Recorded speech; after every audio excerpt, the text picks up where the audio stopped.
at I think it was a Waitangi festival, and Brother Love, Tyson, the Waimacha String Band, my dad goes, oh, you're part of the show today. I was like, oh, all good, Dad. But I want you to take your t-shirt off.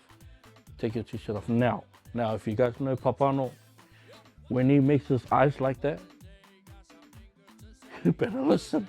They've already started the intro, waiting for me to walk on.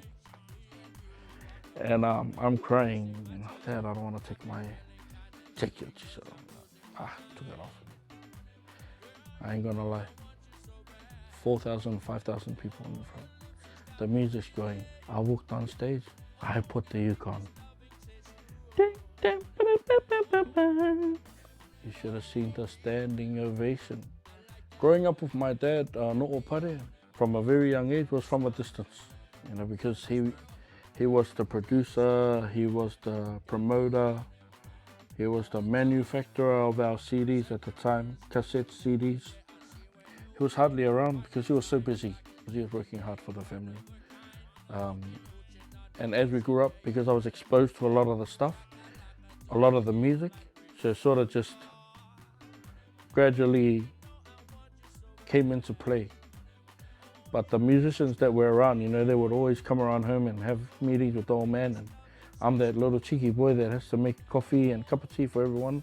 And I'm also talking to them while they're, having their smoko outside and just rubbing shoulders with people like D Hup and Brother Love and Uncle Pavo and, rubbing shoulders with them on an uncle, nephew, son level, But when I was on this trip, because I already knew Dad was busy, he had to he had 40 people he needed to make sure were fed, had a place to sleep, place to shower, and we had gigs going so that he would be able to pay these artists. So, I try to stay away from him as much as possible. Because it was from a distance, the people who were taking care of me were the artists themselves, but in particular, Chuck and also Melissa as well. They were taking care of me, making sure I was fed, making sure I knew my parts. And it's cool because when I was, whatever Chuck ate, he'd make one for me too. He wouldn't really allow me to do anything until I finished learning like the piece that I was taught, which was Viva Espanol. That's where discipline came into play, learning your piece. And when you're on tour, because I'm young, so you hear everybody talking about everybody. So I'll go and hang out with the sisters, with, the sis Debbie, rest in peace Debbie, miss you and love you heaps. Me and her were like best friends, those three sisters, they always call me big boy. And then you go and you hear everyone else talking as well, and it was, it's funny, just to hang out with my dad when I was that age. He would always go off into meetings, and sometimes I'd be like, Dad, can I come with you? Yeah, come. I only wanted to go because I wanted to go at Macca's, and if he buys Macca's for me, he's got to buy it for everyone. And there's 40 of us. And my dad's yelling at Uncle Alphonse. And then Uncle Alphonse is, you sort of see the tears coming down. And if you know the old man, when he's yelling, oh, damn. Became more involved in the producing of the music, our bond just, boom, was like that. And it's been like that ever since. My dad, he's like my best friend. I can talk to him about like anything, personal, music. The things he likes to talk about is music and God.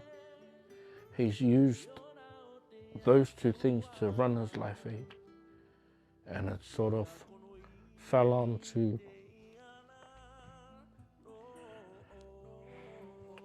like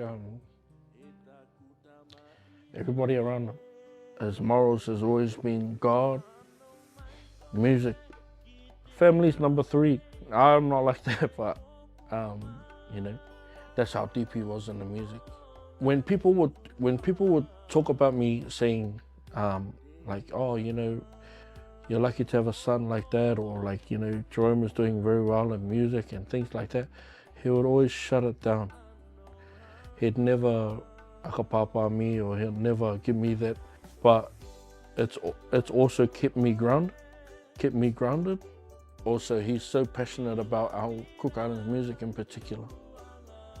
You know, some of the things that Dad has told me that he's had to do in order for this music to survive is unthinkable, man. Like, you would never think that a local boy from Mangaya would actually go through those things in order to make sure that this music reaches your ears. I remember when he used to tell me that some of the musicians back in the day, early times in his musical career as a producer, you know, I don't know what you call it, whether it's blackmail or anything like that. These musicians were asking him, oh, can you do this for me? Then I'll do that. Otherwise, I can't record your music. I can't play your guitar. I can't play your kamaka. I can't record. But he had to do what he had to do. So he had to work hard, and you know, it was pretty ruthless. But he did it. I remember we got at a time where Vaimutu Records got liquidated. It was a hard time. For me, it was hard. I was like, man, what's he gonna do now? But for him, he was all good. It did mean that he had to lay low for a little bit, but it didn't mean that he can't produce again. We just carried on. We became Sea Breeze. And after being Sea Breeze, we became Heimana Music. And we're still Heimana Music today. People have come and gone. Musicians have come and gone. Artists have definitely come and gone. But because the old man is so strong-minded in God and in music, that it doesn't matter. You know, for the old man, it was never about him. It was always about Cook Islands music. He couldn't care less if he died today, tomorrow, yesterday. But he always instilled in me to make sure whatever you do, you're a Cook Islander and you produce Cook Islands music. As much as music is evolving, I still believe that staying true to who we are is not only in our reo, but in our music as well. That authentic sound of the ukulele. Now, one thing that the old man always says is that he always encourages is that if you have a talent, use it. If you're a composer, write. If you're an entertainer, don't be shy to get out there. And he's been encouraging, and he's still encouraging our people to get in the studio to record.